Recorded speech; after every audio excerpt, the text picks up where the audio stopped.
السلام علیکم ورحمۃ اللہ وبرکاتہ، نحمده ونصلی علی رسولہ الکریم، اما بعد فاعوذ باللہ من الشیطان الرجیم، بسم اللہ الرحمن الرحیم، رب اشرح لی صدری ویسر لی امری واحلل عقدۃ من لسانی یفقہوا قولی۔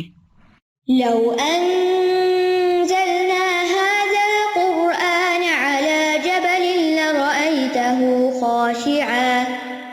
لرأيته خاشعا متصدعا من خشية الله وتلك الأمثال نضربها للناس لعلهم يتفكرون۔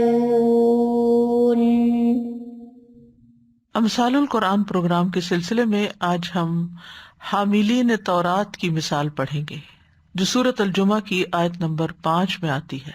ارشاد باری تعالیٰ ہے، مثل الذين حملوا التوراة ثم لم يحملوها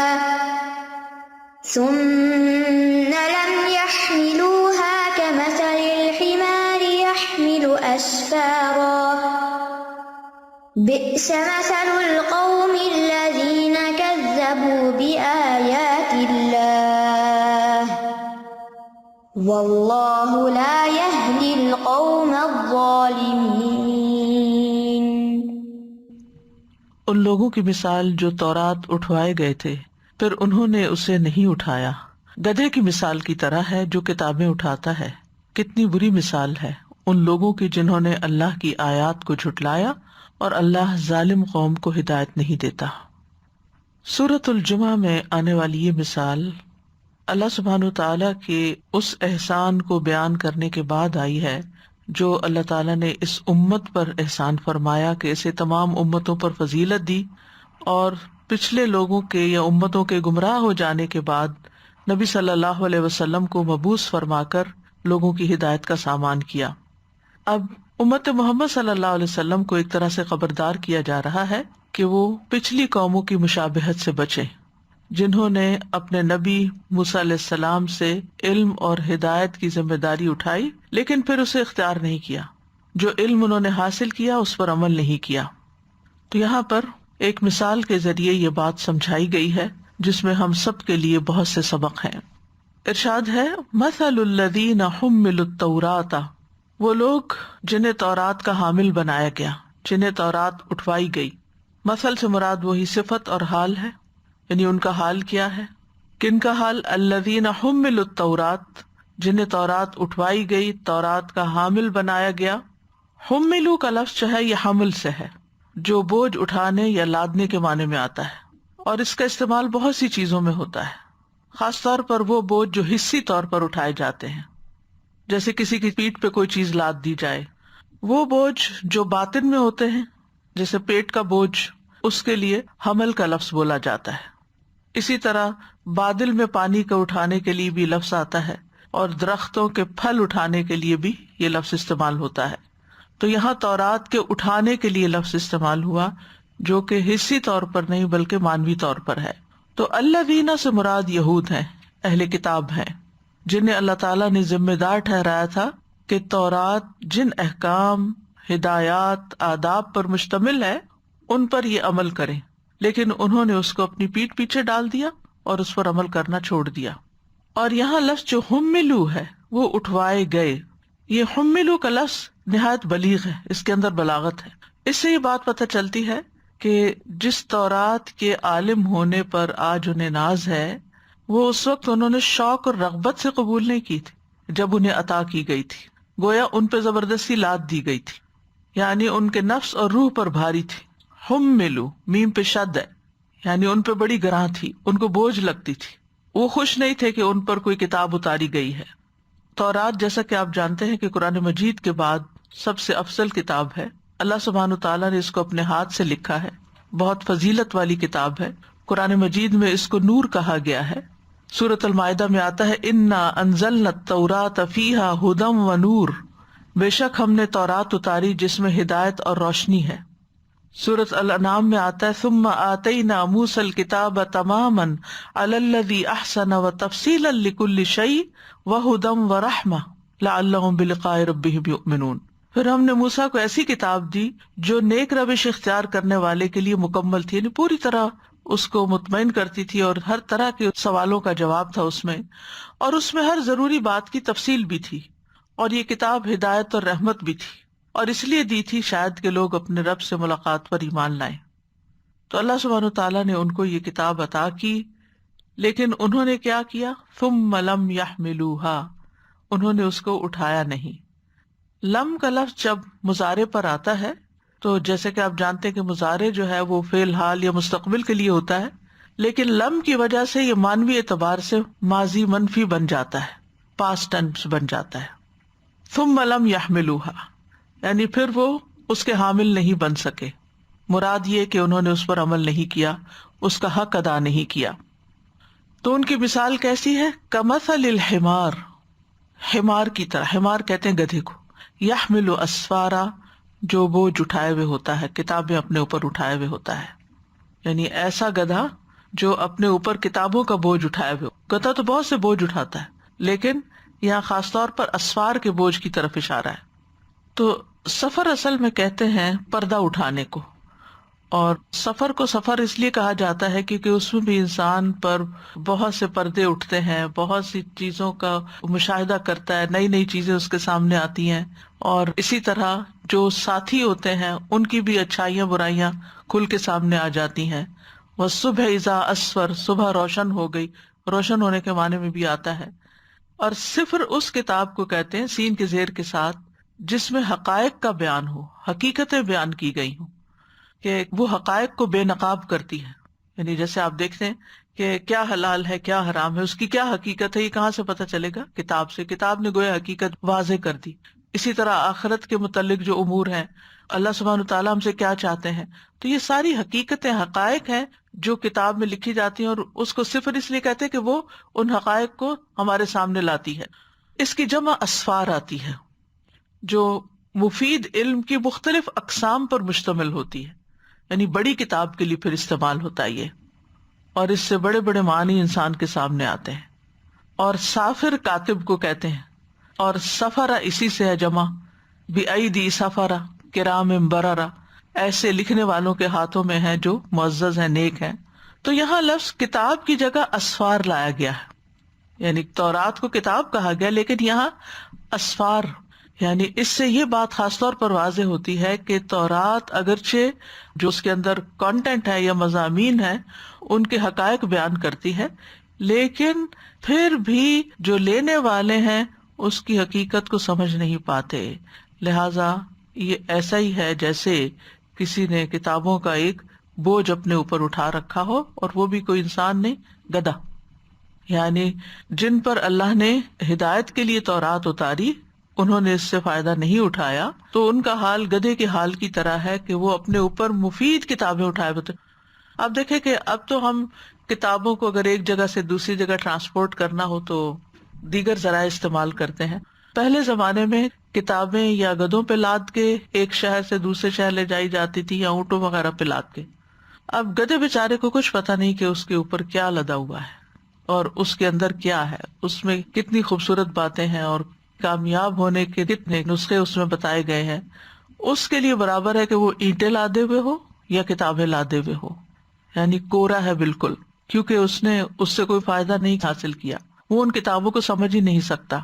تو جن یہود نے تورات سے فائدہ نہیں اٹھایا جبکہ اس کے اندر ہدایت اور نور تھا، تو ان کا حال بھی گدھے کے حال کی طرح ہے. اور ان دونوں میں مشابہت کی وجہ ہی یہی ہے، یعنی اس چیز سے فائدہ نہ اٹھانا جو بڑے فائدے کی تھی اور جو بڑے مرتبے والی تھی. سوال یہ پیدا ہوتا ہے کہ اللہ سبحانہ تعالیٰ نے گدھے کا ہی ذکر کیوں کیا، حالانکہ یہ بھی کہا جا سکتا تھا کہ ان کی مثال اونٹ کی طرح ہے یا بیل کی طرح ہے. بیل کو بھی بوجھ اٹھانے کے لیے لوگ استعمال کرتے ہیں، سامان اس کے اوپر تو نہیں لادا جاتا لیکن اس کے پیچھے جو کارٹ لگائی جاتی ہے. تو یہاں پر گدھے کا ذکر کیا گیا ہے کیونکہ گدھے کی سواری عربوں کے ہاں ایک حقیر سواری شمار ہوتی تھی. یعنی عربوں میں سے بعض لوگ اپنی شخصیت کو اس سے برتر خیال کرتے تھے کہ وہ گدھے پہ بیٹھے، گدھے پہ نہیں بیٹھتے تھے، گھوڑے پہ بیٹھتے تھے یا اونٹ پہ بیٹھتے تھے، اور اس کو وہ اپنی عزت کا معیار سمجھتے تھے، یعنی اسٹیٹس سمبل تھا. اور گدھے پہ بیٹھنا ایسے ہی ہے جیسے کسی معمولی سواری پہ بیٹھنا. تو بعض اوقات یہ ہے کہ ان کو اگر کوئی اور سواری نہیں بھی ملتی تھی تو پیدل مشقت برداشت کر لیتے تھے، لیکن گدھے پر بیٹھنا گوارا نہیں کرتے تھے. تو اس سے آپ سوچئے کہ ان کے سامنے جب یہ مثال رکھی گئی، جن کے سامنے قرآن اتر رہا تھا، کہ دیکھو اگر یہ قرآن تم نے نہیں سمجھا اور نہیں اس پر عمل کیا تو پھر تمہارا حال بھی گدھے جیسا ہی ہے. قرآن مجید میں آپ جانتے ہیں کہ گدھے کی آواز کو بھی قبیح قرار دیا گیا ہے. ان انکر الاصوات لصوت الحمیر. جاہز کہتا ہے کہ گدھا ہی وہ جانور ہے جس کی آواز کی مانوسیت سے بہت بعید ہونے کی قرآن نے مثال بیان کی ہے، اور اس کی جہالت کی مثال بیان کی گئی ہے. تو آپ دیکھیے کہ گدھے کی کچھ اور خصوصیات بھی ہیں، جس میں ایک یہ ہے کہ وہ سمجھدار جانور نہیں ہوتا، یعنی خیر اور شر کا فرق نہیں جانتا. صرف اٹھانے کی مشقت ہی اس کے اندر ہوتی ہے، یعنی اس کا جو کام ایک بتایا جاتا ہے وہ بوجھ اٹھانا ہی ہوتا ہے. بے وقوف انسان کو، کم عقل انسان کو، ناسمجھ انسان کو گدھے سے تشبیہ دی جاتی، عام طور پر بھی محاورے میں. جب کسی کو کہنا بے وقوف، کہتے وہ گدھے، یعنی یہ جانا پہچانا ہے. تو یہاں پر کچھ لوگوں اور گدھے کے درمیان مشابہت چونکہ پائی جاتی ہے، اس وجہ سے یہ مثال بیان ہوئی ہے کہ دونوں نے اپنے اوپر خیر اٹھائی ہوئی ہے. انہوں نے کتاب اٹھائی ہوئی ہے، گدھے نے بھی کتاب اٹھائی ہوئی ہے. اتنی بڑی خیر ہے لیکن دونوں نے فائدہ نہیں اٹھایا، کیونکہ گدھے کی تو عقل ہی نہیں ہے. انسان کے پاس عقل ہے، لیکن اگر وہ کتاب کے لیے عقل استعمال نہیں کرتا، اللہ کی بات کو نہیں سمجھتا، تو پھر اولئک کالانعام بل ہم اضل. ایسے لوگ جانوروں کی طرح، بلکہ ان سے بھی گئے گزرے. مویشی جانوروں کے تو کئی فائدے ہوتے ہیں، ان کا دودھ ہوتا ہے اور ان کا گوشت کھایا جاتا ہے، ان کی کھال وغیرہ کام آتی ہے، لیکن گدھے سے تو بس سوائے بوجھ اٹھانے کے اور کیا کام لیا جاتا ہے. اور پھر یہ ہے کہ عموماً جو بوجھ ہوتا ہے نا، وہ اٹھانے والے کے لیے ایک وبال جان بھی ہوتا ہے. یعنی بوجھ اٹھانا کوئی پسندیدہ کام نہیں، یا اس کے اندر کچھ لطف نہیں ہوتا، بلکہ بوجھ ہی ہوتا ہے جو انسان کے لیے ناگوار ہوتا ہے. تو جو لوگ اپنی کتاب سے فائدہ نہیں اٹھاتے، وہ ایک طرح سے اپنے اوپر بوجھ ہی لادے ہوئے ہوتے ہیں. اور جو فائدہ اٹھاتے ہیں وہ یہ نہیں ہوتے کہ کتاب ہر وقت ہاتھ میں رکھیں یا بیگ میں رکھیں یا موبائل پہ کھول کے رکھیں یا سر پہ اٹھا کے رکھیں. مطلب یہ ہے کہ ان کی پوری شخصیت اس میں ڈل جاتی ہے. اٹھانے کا مطلب کیا ہے؟ یعنی ایک وہ ہے جو اٹھاتے نہیں، اور ایک وہ جو اٹھاتے ہیں. جو اٹھاتے ہیں وہ کیسے ہوتے ہیں کہ ان کا پورا وجود حامل کتاب بن جاتا ہے. ان کی شخصیت کا ہر پہلو جو ہے وہ اس کی وجہ سے حرکت میں آ جاتا ہے. ایک طرف ان کا جسمانی ہاتھ کتاب کو اٹھاتا ہے، اور دوسری طرف یہ ہوتا ہے کہ ان کی سوچ، ان کا ذہن، ان کا دل، ان کے خیالات، ان کا شعور، ان کی محبتیں، ان کے اندیشے، وہ سب کچھ اس کے مطابق ڈھل جاتے ہیں. جیسے جیسے یہ کتاب گائیڈ کرتی ہے اس کے مطابق ان کی یہ تمام چیزیں اسی قالب میں ڈھلتی چلی جاتی ہیں. اور دوسری طرح کے انسان جو ہے وہ پھر محض حیوان کی طرح ہی ہوتے ہیں، جو کتاب الہی کو اٹھائے ہوئے تو ہوتے ہیں، مگر نہ ان کی روح میں سرایت کرتی ہے، نہ ان کے شعور میں، نہ ان کی عقل میں، نہ ان کے دل میں، نہ ان کی محبتوں کا مرکز بنتی ہے، اور نہ ہی ان کے لیے اس کی کوئی ویلیو ہوتی ہے. جیسے ایک جانور کے لیے اگر اس کے اوپر سونا بھی لادا ہوا ہو تو اس کو نہیں پتا ہوتا کہ میرے اوپر کیا لادا ہوا ہے، جبکہ عقل مند کو اگر تھوڑا سے بھی سونے کی کوئی چیز ملے تو وہ بہت خوش ہو جائے. تو قرآن اور اللہ کی طرف سے آئی کتابیں تو دنیا کی ہر چیز سے زیادہ بہتر ہیں. وہ خیر مما یجمعون، بڑے بڑے مال و دولت کے ڈھیر اور بڑے بڑے سونے سے زیادہ بہتر ہے. تو بات یہ ہے کہ دونوں انسانوں کے درمیان ایک بہت بڑا فرق ہے جس کو سمجھنے کی ضرورت ہے. ورنہ انسان اگر صرف پڑھتا پڑھاتا رہتا ہے اور عمل نہیں کرتا تو وہ صرف بوجھ اٹھانے کی مشقت ہی برداشت کر رہا ہے. اسی لیے فرمایا بئس مثل القوم الذین کذبوا بآیات اللہ، کتنی بری مثال ہے ان لوگوں کی جنہوں نے اللہ کی آیات کو جھٹلا دیا. بئسا جو ہے یہ فعل ذم ہے اور ہر قسم کی مذمت کے لیے استعمال ہوتا ہے، جس طرح نعمہ ہر قسم کی مدح کے لیے استعمال ہوتا ہے. بئس مثل القوم، قوم سے مراد عموماً مردوں کی جماعت لی جاتی ہے، لیکن لوگوں کی کثرت قوم کہلاتی ہے. اور آیات سے مراد وہ آیات ہیں جو تورات میں آئی ہیں، کیونکہ انہوں نے ان کی تکذیب کی تھی. اور خاص طور پر وہ آیات جو محمد صلی اللہ علیہ وسلم کے اوپر ایمان لانے کے بارے میں تھی، خاص طور پر ان کا جو انکار کیا تھا. یعنی یہود نے تورات کو جھٹلایا، تورات کی ان احکامات کو جھٹلایا جن میں محمد صلی اللہ علیہ وسلم کے اوپر ایمان لانے کی بات تھی. پھر اس کے بعد یہ کہ جو کتاب محمد صلی اللہ علیہ وسلم پر نازل ہوئی اس کو بھی جھٹلا دیا. اسی وجہ سے اس تشبیہ کے حقدار ٹھہرے. یہود جو تھے وہ نبی صلی اللہ علیہ وسلم کے بارے میں جانتے تھے، ان کو معلوم تھا، ان کی کتاب میں واضح طور پر آپ کے آنے کی خوشخبری موجود تھی، لیکن پھر بھی وہ نہ مان کے دیے، گویا وہ جانتے ہی نہ ہو. اللہ تعالیٰ فرماتے ہیں الذین آتیناہم الکتاب یعرفونہ کما یعرفون ابناءہم وان فریقا منہم لیکتمون الحق وہم یعلمون. وہ لوگ جنہیں ہم نے کتاب دی اسے پہچانتے ہیں جیسے اپنے بیٹوں کو پہچانتے ہیں، بے شک ان میں سے کچھ لوگ یقیناً حق کو چھپاتے ہیں حالانکہ وہ جانتے ہیں. تورات میں نبی صلی اللہ علیہ وسلم کی صفات کا ذکر بھی ہے. عبداللہ ابن عمرو بن العاص کہتے ہیں کہ یہ آیت جو قرآن میں ہے یا ایھا النبی انا ارسلناک شاہدا ومبشرا ونذیرا، تو اللہ تعالیٰ نے اس سے ملتی جلتی بات تورات میں بھی فرمائی تھی، اے نبی بے شک ہم نے آپ کو گواہی دینے والا، بشارت دینے والا اور ان پڑھوں کی حفاظت کرنے والا بنا کر بھیجا، یعنی عربوں کی طرف بھیجا ہے. آپ میرے بندے اور میرے رسول ہیں، میں نے آپ کا نام متوکل رکھا. آپ نہ تو بدخو ہیں اور نہ سخت دل، نہ بازاروں میں شور کرنے والے ہیں، نہ برائی کا بدلہ برائی سے دیتے ہیں بلکہ معافی اور درگزر سے کام لیتے ہیں. تو یہاں کس طرح انہوں نے نبی صلی اللہ علیہ وسلم کے بارے میں جو آیات ہیں ان کا انکار کر دیا، ان کو چھوڑ دیا، ان کو چھپا دیا، اس حق کو جان کر انجان بن گئے.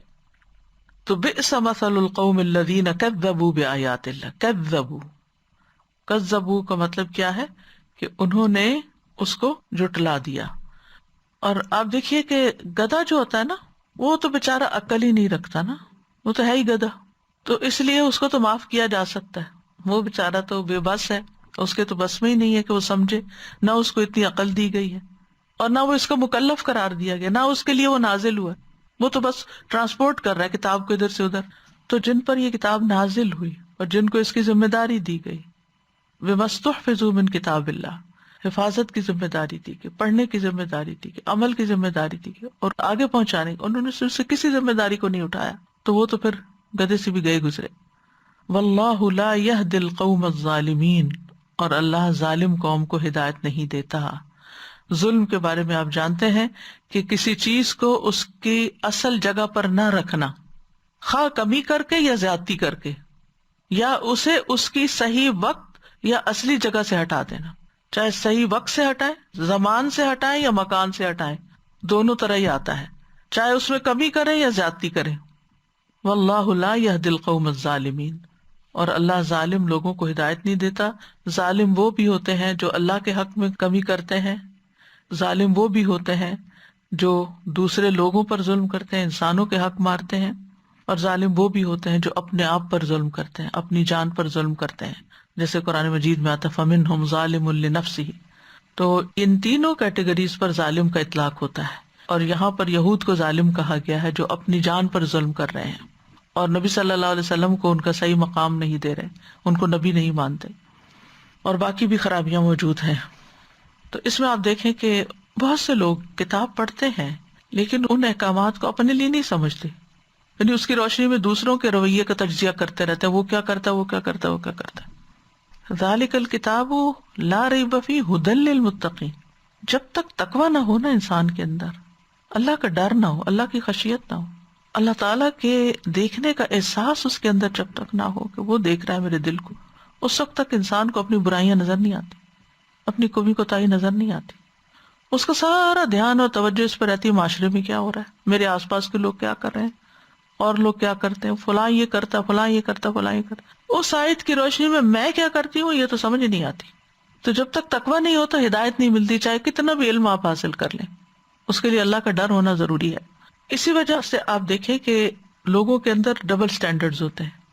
جب کوئی غلطی دوسرا کرے تو اسے فوراً پکڑتے ہیں، جبکہ وہی غلطی وہ خود کر رہے ہوتے ہیں. کوئی کسی کا مال غصب کرے تو وہ کہیں گے کہ بڑے ظالم ہیں، لیکن خود اپنی زندگی میں دوسروں کا مال غصب کرے تو ان کو سمجھ ہی نہیں آتی. اپنے گھر والوں کو، اپنی بیوی کو انہوں نے حق مہر نہیں دیا ہوتا اور انہیں اس بات کا احساس نہیں ہوتا. اپنے بہن بھائیوں کو جائیداد صحیح تقسیم کر کے نہیں دی ہوتی والدین کے جانے کے بعد. اور میں یہ ان لوگوں کی بات نہیں کر رہی کہ جن کو دین کا پتہ نہیں، اس میں وہ لوگ بھی شامل ہیں جو دین جانتے ہیں اور پھر اس پر عمل نہیں کرتے. اسی طرح اگر وہ خود کسی کے بارے میں ٹانٹ کریں، گستاخی کریں، ان کو تان و تشنیع کریں، ان کو سمجھ ہی نہیں آتی، لیکن اگر ان کے ساتھ کوئی کرے تو پھر وہ بڑے سینسیٹیو ہوتے ہیں، دوسروں کے اندر ان کو نظر آ رہا ہوتا ہے کہ لوگ کیا کر رہے ہیں۔ میں ایک دفعہ کسی کی تفسیر سن رہی تھی، ویل لکل ہمزۃ لمزہ پہ بات ہو رہی تھی، اور جو باتیں ہو رہی تھی وہ ٹانٹ سے بھرپور تھی، طنز سے بھرپور تھی۔ تو مجھے سن کے اتنی حیرت ہوئی کہ یہ کیا ہو رہا ہے، یعنی اگر آپ کسی کو نصیحت کرنا بھی چاہتے ہیں تو طنز کے ساتھ تو نصیحت نہیں ہو سکتی، تو صرف دوسروں پہ تنقید کر کے تو نصیحت نہیں ہوتی۔ کیا نبی صلی اللہ علیہ وسلم کا طریقہ یہی تھا جو ہم لوگوں نے اختیار کیا ہوا ہے؟ تو یہ ناسمجھ ہونے کی علامت ہے نا۔ بعض اوقات بڑی بڑی ڈگریاں ہوتی ہیں اور اتنا نہیں پتا ہوتا کہ اپنے بچے کے ساتھ کس طرح معاملہ کرنا ہے، ہمیں ہمسائے کا کیا حق ہے، ماں باپ کا کیا حق ہے۔ کوئی نان مسلم اگر ہمارے دین کے بارے میں بات کرتا ہے تو ہم ایک دم فلیئر اپ ہو جاتے ہیں۔ خود اپنے گھروں کے اندر جو اسلام کے خلاف عمل ہو رہا ہے، یہ باتیں ہو رہی ہیں، وہ ہمیں نظر ہی نہیں آتی، یعنی دوسروں کے عیب خوب نظر آتے ہیں، اپنے عیب ہمیں نظر نہیں آتے۔ تو یہاں جو مثال دی گئی ہے اس میں گدھے کے حوالے سے 3 چیزوں کا ذکر ہے خاص طور پر، ایک ہے خاص فعل، ایک ہے مخصوص بوجھ، اور تیسرا ہے فائدہ نہ اٹھانا۔ یعنی 3 بنیادی چیزیں ہیں جن سے تشبیہ دی گئی ہے۔ پہلی بات یہ ہے کہ تورات کی ذمہ داری اٹھانا، کیونکہ تورات ان کے ہاتھوں میں تھی۔ دوسری مخصوص ذمہ داری، یعنی تورات کے اندر پائے جانے والے مفید علوم، ان کی ذمہ داری۔ ایک تو نا بحیثیت کتاب، یہ کتاب مل گئی آپ کو، نازل ہو گئی آپ پر، ٹھیک ہے، لے لی انہوں نے کہا تھی، ان کے اوپر تو پہاڑ اٹھا کے معلق کیا گیا تھا اور کہا گیا تو خذوا ما آتیناکم بقوۃ واذکروا ما فیہ لعلکم تتقون۔ تو اس وقت انہوں نے لے لی، اور اس کے بعد پھر کیا کیا، پھر گئے اس سے، ٹھیک ہے۔ تو ایک تھا بحیثیت کتاب لے لی، ذمہ داری لے لی، حامل کتاب بن گئے، اور دوسری کیا ہے کہ اس کے اندر جو مفید علوم ہیں ان پر عمل، اور پھر تیسری چیز یہ کہ جو حکمتیں تھی اس کے اندر اور جو احکامات تھے، یعنی کہ تدبر یا ڈیپ تھنکنگ جو ہے اس سے عاری ہونا۔ یعنی پہلا درجہ کسی بھی انسان کا یہ ہوتا ہے کہ وہ کتاب پر ایمان لائے، پھر اس کو کتاب سمجھے کہ ہاں یہ ہماری طرف نازل ہوئی ہے، جیسے قرآن مجید۔ پھر اس کے بعد یہ ہے کہ وہ دیکھے کہ کس چیز پر مشتمل ہے، اس کے اندر کیا ہے، کون سے علوم ہیں۔ پھر اس کے بعد اس کے اندر ڈیپتھ میں جائے، غور و فکر کرے، تدبر کرے، اور پھر اگلے مرحلے پر عمل اور اس کی اشاعت اور اس کے باقی جو حقوق ہیں ان کا ذکر آتا ہے۔ تو یہاں پر یہ ہے کہ مجموعی طور پر انہوں نے اس کا حق ادا نہیں کیا۔ جیسے قارون کے بارے میں آتا ہے کہ وہ تورات کا حافظ تھا، لیکن پھر آپ دیکھیں کہ اس کا عمل کس طرح تھا۔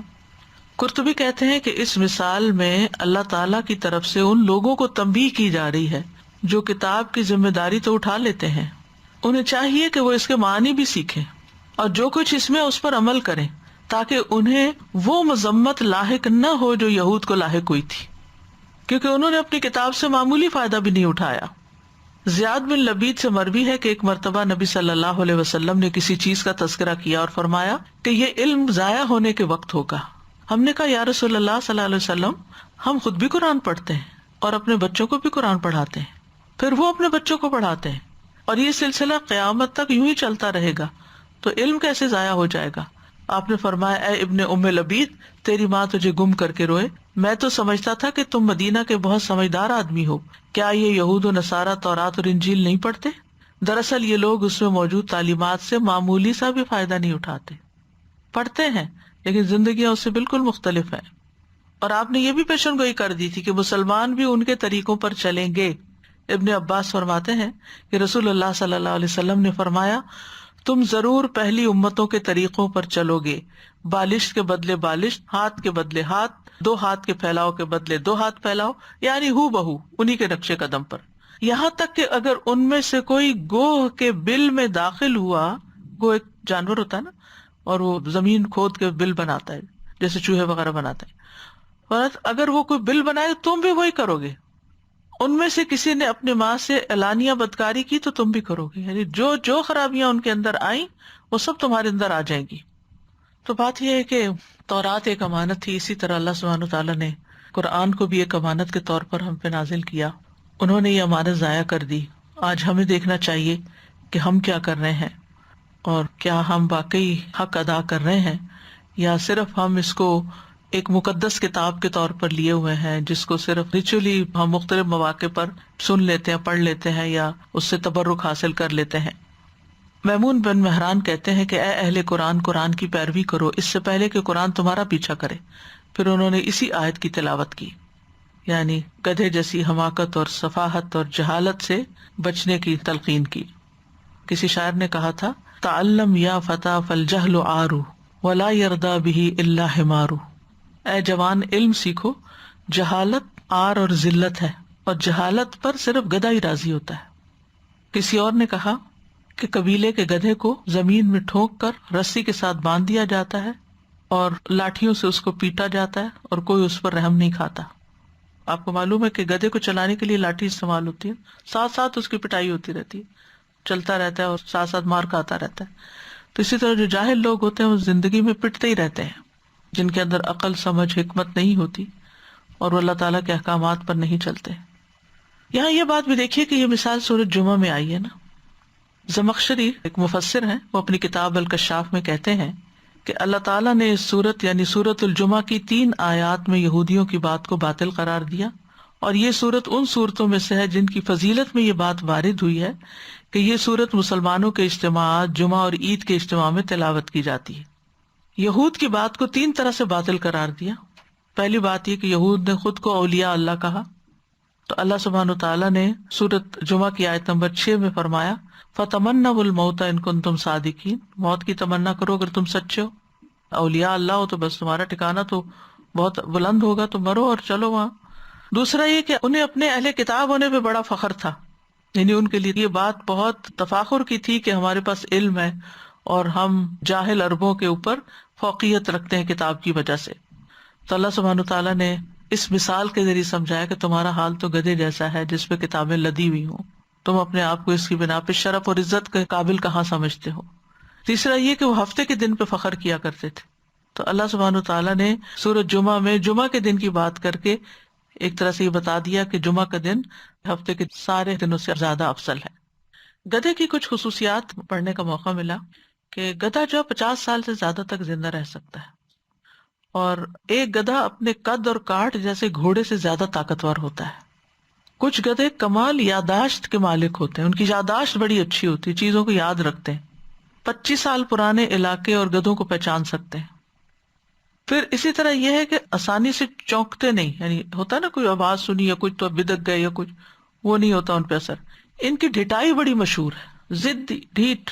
گدھے کو ڈرا دھمکا کے کوئی کام کرانا بڑا مشکل ہوتا ہے جس کو وہ اپنے مفاد کے خلاف سمجھتا ہو، اور اس کو سدھانے کے لیے اپنے لفظوں یا حرکات سے یہ یقین دلانا ضروری ہے کہ وہ آپ پر اعتماد کر سکتے، یعنی اعتماد بلڈ کرنا پڑتا ہے، پھر وہ آسانی سے کام سمجھ جاتے ہیں۔ گدھا ایک دوسرے گدھے کی آواز 60 میل کی دوری سے بھی سن لیتا ہے، اس کی سننے کی حس اتنی ہوتی ہے۔ ان کے کان گھوڑوں سے زیادہ بڑے ہوتے ہیں، جو انہیں صحرا میں ٹھنڈا رکھنے میں بھی مدد دیتے ہیں۔ ان کی خوراک کا 95% حصہ ان کا جسم ابزارب کر جاتا ہے، صرف 5% ویسٹ ہوتا ہے، اس لیے ان کا جو ویسٹ ہوتا ہے وہ اچھی کھاد نہیں ہوتا، کیونکہ اس میں کوئی خاص چیز نہیں ہوتی۔ بارش کو نہیں پسند کرتے، یہ ریوڑ میں رہنا پسند کرتے، ریوڑ کے جانور اکیلے رہنا پسند نہیں کرتے۔ ایک اکیلا گدھا بہت سی بکریوں کے ساتھ مل کے خوش ہوتا ہے۔ اور پھر یہ ہے کہ ایک ریوڑ میں گدھے ایک دوسرے کی بھی تربیت کرتے ہیں، جیسے چمپینزیز وغیرہ۔ تو صدیوں سے گدھوں سے کام لیا جا رہا ہے، جو قیمتی سامان اور دھاتیں اور لوہا اور بھاری بھاری سامان ایک ملک سے دوسرے ملک میں لے جاتے تھے۔ یعنی اب تو ٹرانسپورٹیشن آسان ہو گئی ہے نا، کہتے ہیں کہ شاہراہ ریشم پر بحر اوقیانوس سے بحر روم تک ریشم لاد کے لے جاتے تھے، اتنا طویل سفر بھی کرتے تھے۔ پھر اسی طرح دنیا کے اکثر خطوں میں یہ پائے جاتے ہیں اور نقل و حرکت اور زراعت کا کام بھی کرتے ہیں۔ ہو سکتا ہے کہ ان معلومات کی روشنی میں آپ کو مزید اس مثال پر غور و فکر کا موقع ملے کہ گدھے سے ہی مثال کیوں دی گئی ہے۔ اس مثال سے جو باتیں ہماری سمجھ میں آتی ہیں یا ہمیں سمجھنی چاہیے، ان میں سے سب سے بڑی بات یہ ہے کہ انسان کی عزت اور شرف جو وہ علم سے ہے۔ پہلی چیز جو مسلمانوں کو دی گئی وہ علم، اقرا بسم ربک الذی خلق، علم الانسان ما لم یعلم سے یہ پتہ چلتا ہے کہ اللہ نے انسان کو وہ علم دیا جو اس کو نہیں پتا تھا۔ اس لیے دین کا علم حاصل کرنا ضروری ہے، قرآن کا علم حاصل کرنا، اور وہ اللہ تعالیٰ نے براہ راست انسان کو دیا۔ الرحمن علم القرآن، براہ راست سے مراد یہ ہے کہ خود اللہ تعالیٰ نے اپنی طرف اس کو منسوب کیا، بھیجا تو جبریل علیہ السلام کے ذریعے محمد صلی اللہ علیہ وسلم کے قلب پہ نازل ہوا۔ لیکن یہ یاد رکھنا چاہیے کہ صرف کسی نبی کا کسی قوم میں آ جانا، کسی نبی کی امت میں سے ہونا، یا پھر علم مل جانا یا کتاب الہی کا مل جانا، صرف یہی شرف کی باتیں نہیں ہیں، بلکہ ان پر ایمان لا کر ان کے مطابق اپنی زندگیوں کو ڈالنا ضروری ہے، کیونکہ جو حق کو پا لے، حق اس کو سمجھ آ جائے، پھر وہ اس کی اتباع نہ کرے تو اللہ کی ناراضگی کا سبب ہوتا ہے، اس پر اللہ کا غضب ہوتا ہے۔ سورۃ فاتحہ میں ہی آپ دیکھیں کہ کیٹیگرائز کر دیا گیا، اہدنا الصراط المستقیم صراط الذین انعمت علیہم غیر المغضوب علیہم ولا الضالین، ہمیں ان لوگوں کا راستہ دکھا جن پر تو نے انعام کیا، یہ وہ ہیں جو علم اور عمل رکھتے ہیں۔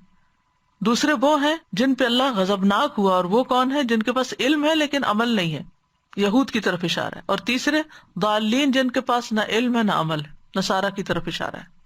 یعنی پچھلی قوموں کے مقابلے میں وہ لوگ جو اللہ کی طرف سے آئے ہوئے علم پر عمل کرتے ہیں وہی ہدایت یافتہ ہے، لیکن اگر وہ عمل نہیں کرتے تو ان کے اندر ان دو قوموں کی مشابہت ہے، تو اس سے خبردار رہنا چاہیے۔ اللہ سبحانہ وتعالیٰ نے بنی اسرائیل کو اپنی کتاب کے لیے چنا تھا، وَلَقَدْ آتَيْنَا بَنِي إِسْرَائِيلَ الْكِتَابَ وَالْحُكْمَ وَالنُّبُوَّةَ وَرَزَقْنَاهُم مِّنَ الطَّيِّبَاتِ وَفَضَّلْنَاهُمْ عَلَى الْعَالَمِينَ، اور پھر وَلَقَدِ اخْتَرْنَاهُمْ عَلَى عِلْمٍ عَلَى الْعَالَمِينَ، سورۃ دخان میں آتا ہے ہم نے انہیں علم کی بنا پر جہانوں کے اوپر چن لیا تھا، لیکن ان کا حال کیا تھا کہ انہوں نے اس پر عمل نہیں کیا۔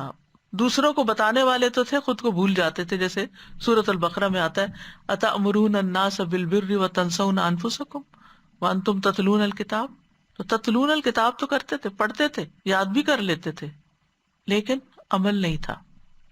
پھر کیا، بعض حصے پر ایمان لاتے تو بعض کو چھوڑ دیتے تھے، افتؤمنون ببعض الکتاب وتکفرون ببعض۔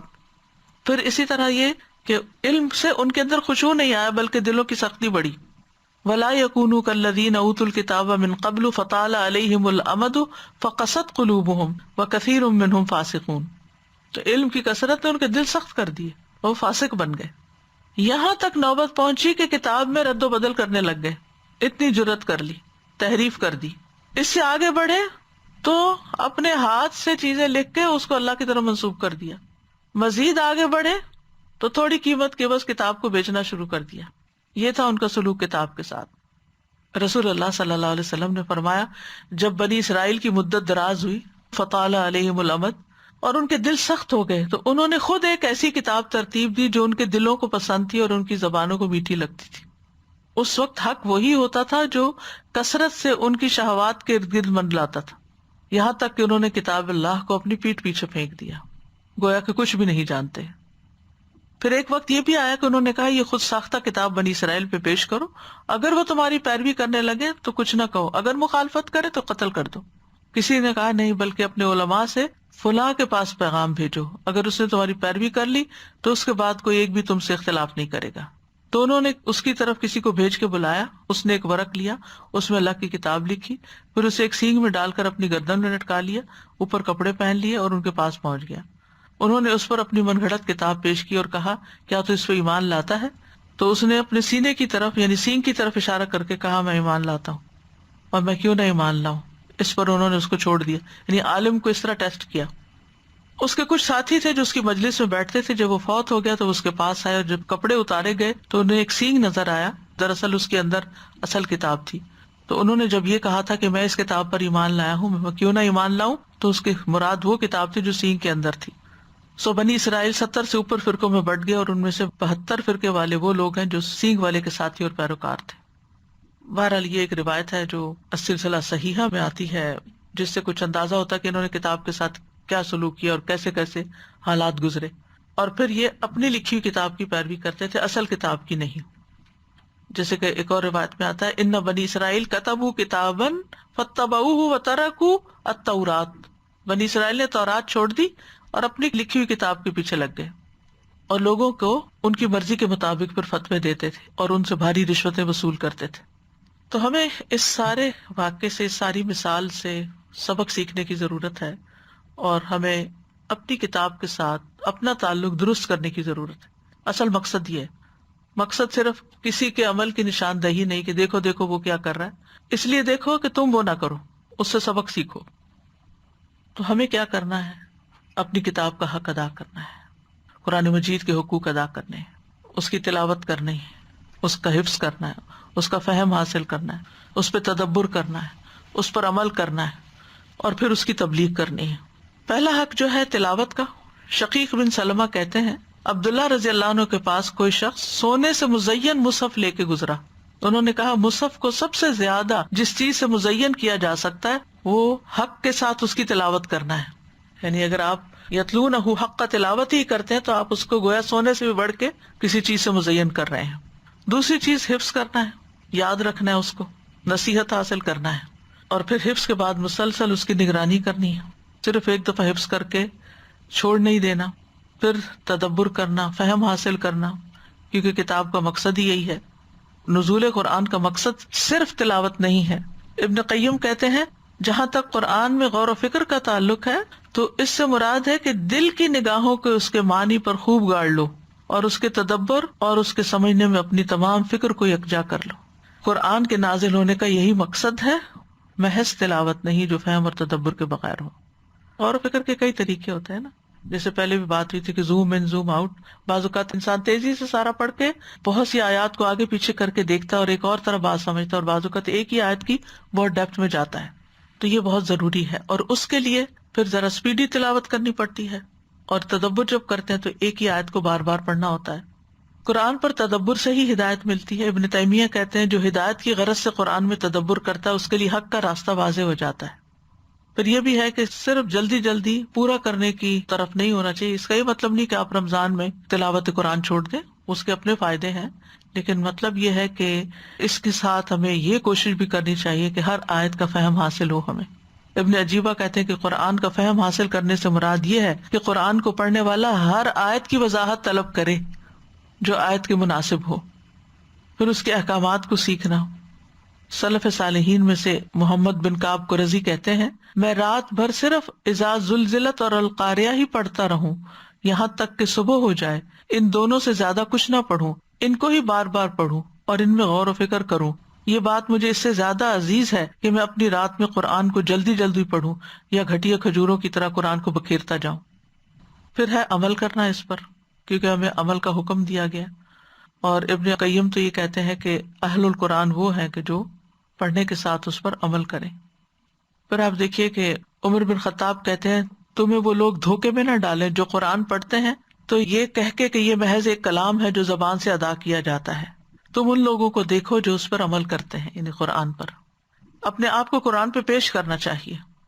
عبداللہ بن مسعود کہتے ہیں جو شخص یہ بات پسند کرتا ہو کہ اس کو معلوم ہو جائے کہ آیا وہ اللہ سے محبت کرتا ہے یا نہیں تو اسے چاہیے کہ اپنے آپ کو قرآن پر پیش کرے، کہ پتہ چل جائے گا کتنی محبت ہے اور کتنی باتوں کو لے لیا ہے، اس پر عمل شروع کر دیا ہے۔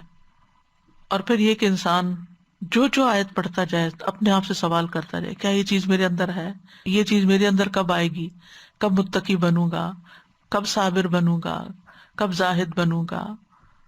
قرآن کی ایک تصدیق زبان سے ہوتی ہے اور ایک عمل سے ہوتی ہے، تو ہمیں زبان کے علاوہ عمل سے تصدیق کرنی ہے اس کی۔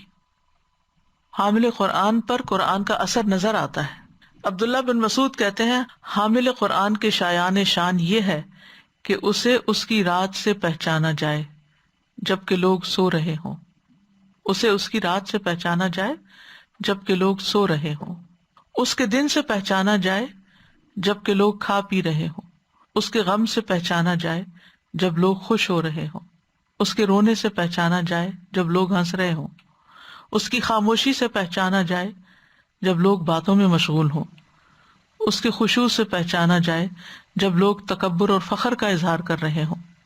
چاہیے کہ حامل قرآن رونے والا، یعنی اس کو رونا اکثر آتا ہو، غمگین ہو، بردبار ہو، سمجھ بوجھ والا ہو، کم گو ہو، یہ بھی ایک علامت ہے۔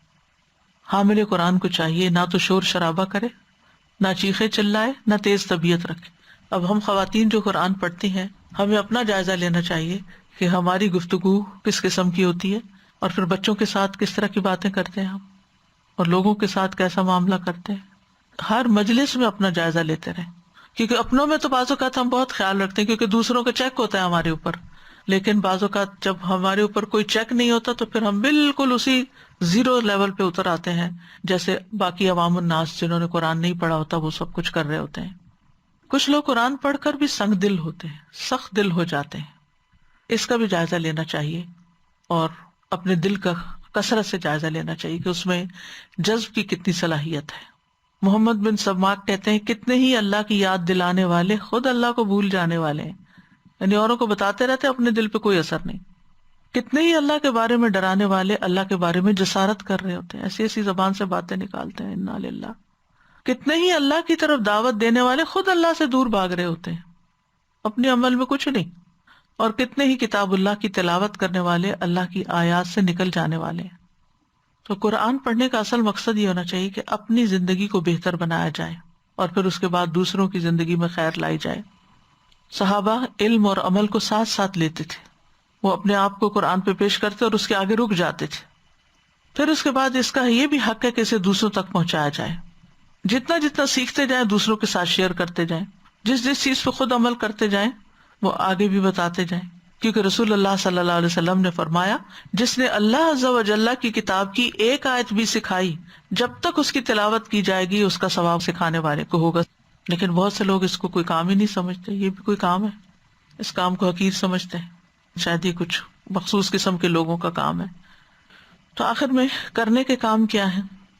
اللہ کی کتاب کو عمل کے لیے سیکھیں اور اس کا انتظام کریں، ایسی جگہ تیار کریں، ایسے مدارس قائم کریں، ایسی علمی مجلسیں اختیار کریں، ایسے حلقے قائم کریں کہ جہاں پر لوگوں کو فیسیلیٹیٹ کریں کہ وہ یہ سب چیزیں کر سکیں، علم بھی حاصل کریں اور ایک دوسرے سے انسپریشن لے کر پھر عمل بھی کریں۔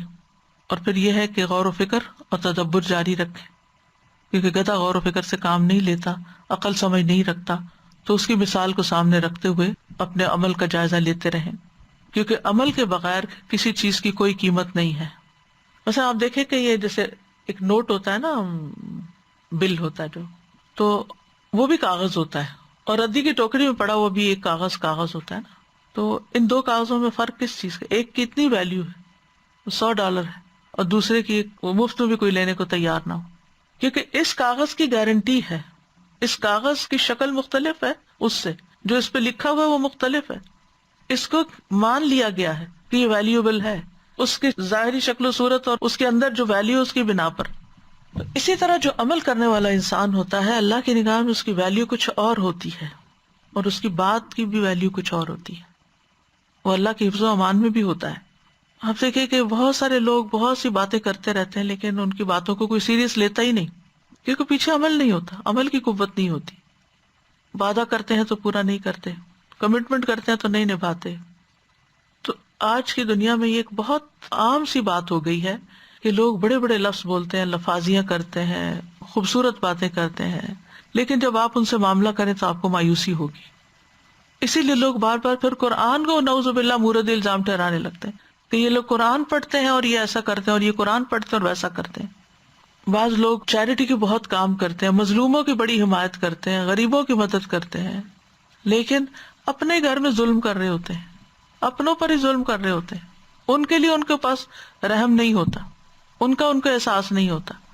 بظاہر دیکھنے میں بہت ہمبل اور بہت نائس اور بہت خوش اخلاق نظر آتے ہیں، بڑے جھک کے ملیں گے، تواضع ہے، لیکن ذرا سی کوئی بات ان کی مرضی کے خلاف ہو جائے پھر آپ دیکھیں ان کی تواضع کہاں جاتی ہے، یا گھر والوں کے درمیان ان کی کوئی تواضع نہیں ہوتی، وہ انتہائی بد اخلاقی کا مظاہرہ کرتے ہیں۔ تو ان سب چیزوں پہ غور کرنے کی ضرورت ہے کہ اصل مقصد کیا ہے کتاب کے آنے، یہ کیوں آئی ہے کتاب؟ ہمیں کچھ بنانے کے لیے، اور اگر ہم بن کے نہیں دیے تو پھر گدھے کے گدھے ہی رہے۔ تو اللہ تعالیٰ سے دعا کرتے ہیں کہ اللہ تعالیٰ ہمیں علم نافع بھی عطا کرے اور عمل صالح بھی عطا کرے، اور ہمارے دلوں کو ٹیڑھا ہونے سے بچائے۔ ربنا لا تزغ قلوبنا بعد اذ ہدیتنا وہب لنا من لدنک رحمہ انک انت الوہاب رب زدنی علما اللہم انی اسألک علما نافعا واعوذ بک من علم لا ينفع اللہم انی اسألک علما نافعا ورزقا طیبا وعملا متقبلا اللہم انفعنی بما علمتنی وعلمنی ما ينفعنی وزدنی علما وارزقنی علما تنفعنی به اللہم انی اعوذ بک من علم لا ينفع ومن قلب لا يخشع ومن نفس لا تشبع ومن دعوة لا يستجاب لها. اللهم ارزقني التفكر والتدبر بما يتلوه لساني من كتابك والفهم له والمعرفة بمعانيه والنظر في عجائبه والعمل بذلك ما بقيت إنك على كل شيء قدير. اللهم آنس وحشتي في قبري اللهم آنس وحشتي في قبري. اللهم ارحمني بالقرآن العظيم واجعله لي إماما ونورا وهدى ورحمة. اللهم ذكرني منه ما نسيت وعلمني منه ما جهلت وارزقني تلاوته آناء الليل وآناء النهار واجعله حجة يا رب العالمين. اللهم إني أمتك بنت أمتك بنت عبدك ناصيتي بيدك ماض في حكمك عدل في قضاؤك أسألك بكل اسم هو لك سميت به نفسك أو أنزلته في كتابك أو علمته أحدا من خلقك أو استأثرت به في علم الغيب عندك أن تجعل القرآن ربيع قلبي أن تجعل القرآن ربيع قلبي ونور صدري وجلاء حزني وذهاب همي وغمي يا أرحم الراحمين. لو أنزلنا هذا القرآن على جبل لرأيته خاشعا متصدعا من خشية الله وتلك الأمثال نضربها للناس لعلهم يتفكرون. الحمدللہ وہ دو باتیں تھیں بہت سامنے آ رہی تھی. ایک تو یہ کہ جیسے کبھی گاؤں میں سے یا کوئی کام والے آتے ہیں نا کام کرنے، تو ان کے ساتھ کبھی ان کے بچے یا کوئی ایسے لوگ یا رشتہ دار جو کام کے لیے ان کو زبردستی اٹھا کے لے آتے ہیں اور ان کا دل نہیں ہوتا کام کرنے کا، اور جب وہ کام شروع کرتے ہیں تو اتنا بے دلے بوجھ، صبح اٹھنا مشکل، مطلب آپ ان کام جس نے کیا نہ ہو اس کو پھر کرنا بھی نہیں آتا. اور پھر دوسری بات کہ ان کا دل نہ ہو اس میں، وہ ذمہ داری لینے کو تیار نہ ہو. مثلا کوئی کیریئر لے لیتا ہے ایسا جو اس کو زبردستی ماں باپ نے کروایا ہوتا ہے. ماں باپ اس کو کہتے ہیں تم ڈاکٹر بنو، تم انجینئر بنو، تم یہ بنو. وہ بیٹا جو بیچارہ یا بیٹی جو بھی اولاد ہے وہ زبردستی ماں باپ کے کہنے پر وہ پڑھ رہی ہوتی، اور پھر وہ ان کو کوئی انٹرسٹ نہیں ہوتا اس میں، اور ایونچولی آپ دیکھتے ہیں کہ وہ اس کام کو چھوڑ دیتے ہیں کیونکہ نہ انہوں نے وہ بوجھ اٹھایا نہ کیا. اور آپ نے یہ بھی دیکھا استاد وہ جی، انٹرنلائز بھی نہیں کر پاتے اس علم کو یا ڈگری کو یا جو وہ کسی کی وجہ سے حاصل کر رہے ہوتے ہیں، مجبوری کے مارے ہی کر رہے ہوتے ہیں نا. جاب اسی طرح، جس جاب میں آپ کا دل نہ ہو وہ بس آپ ٹائم پاس کر رہے ہوتے ہیں. جی میں یہ سوچ رہی تھی کہ اللہ تعالیٰ نے انسان کے لیے جو عزت اور مرتبے اور مقام کے جو اسٹینڈرڈ ہے وہ بالکل ایک سیٹ کر کے دنیا میں بھیجا اس کتاب کے حوالے سے کہ جو اس کتاب کو لے گا اسی کی عزت ہے، اسی کا مقام ہے. لیکن ہم نے اس کے بالکل الٹ کر دیا. دنیا میں ہم دیکھتے ہیں کہ جس کے پاس دنیاوی علوم کی جو ہے وہ بہت زیادہ کثرت ہے تو وہی بس سب سے زیادہ اعلیٰ مقام کرنے والا. ایون اگر ہم دیکھیں نا کہ فیملیز میں بھی جو بچے ذرا سے انٹیلیجنٹ ہوتے ہیں، اسمارٹ ہوتے ہیں، تو ان کو کس طرف ڈالا جاتا ہے؟ دنیا کے ان علوم کی طرف جو زیادہ پیئنگ ہو یا جس میں زیادہ ان کا اسٹیٹس بڑھنے کا امکان ہو، اور جو بالکل ہی پڑھائی سے بھاگنے والا ہو اس کو پھر مدرسے میں بٹھا دیا جاتا ہے کہ وہ وہاں جا کے حفظ کر لے. یعلمون ظاہرا من الحیات الدنیا وهم عن الآخرۃ هم غافلون. بالکل. اور پھر ہم عزت بھی پھر اسی طرح سے کرتے ہیں لوگوں کی کہ جس کے پاس دنیا کے علم کی کثرت ہے وہی ہماری نظروں میں قابل عزت ہوتا ہے.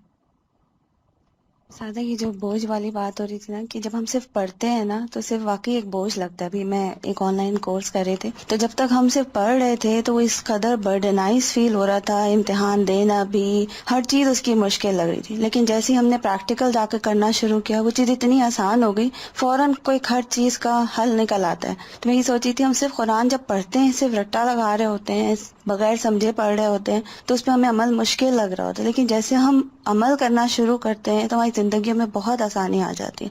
تو اللہ تعالیٰ ہمیں عمل کرنے والوں میں شامل کرے. آمین. استاد جی یہ جو عمل کی بات ہے مجھے ہمیشہ وہ قصہ اپنے بیٹے کا یاد آتا ہے. بالکل چھوٹی کلاسز میں تھے تو یہ ری سائیکلنگ جب نئی شروع ہوئی تھی تو بہت زیادہ اسکول میں اویئرنیس دے رہے تھے. تو اتنے چھوٹے سے بچے کو بھی پتا تھا کہ یہ جو ہمیں علم دے رہے ہیں یہ عمل کے لیے. اور ایک دن گھر آ کے واچ کرتا رہا ہمیں، پھر ایک دن کہتا ہے کہ میں اتنا ڈس اپوائنٹ ہوا ہوں ماما آپ سے، آپ تو ری سائیکل ہی نہیں کرتی.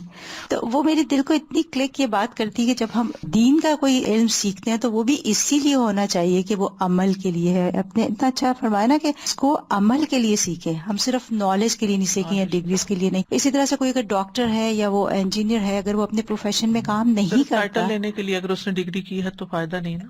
جی بالکل. It's not worth spending so much time and effort doing nothing. وآخر دعوانا ان الحمد للہ رب العالمین. سبحانک اللہم وبحمدک اشہد ان لا الہ الا انت استغفرک واتوب الیک. السلام علیکم ورحمۃ اللہ وبرکاتہ.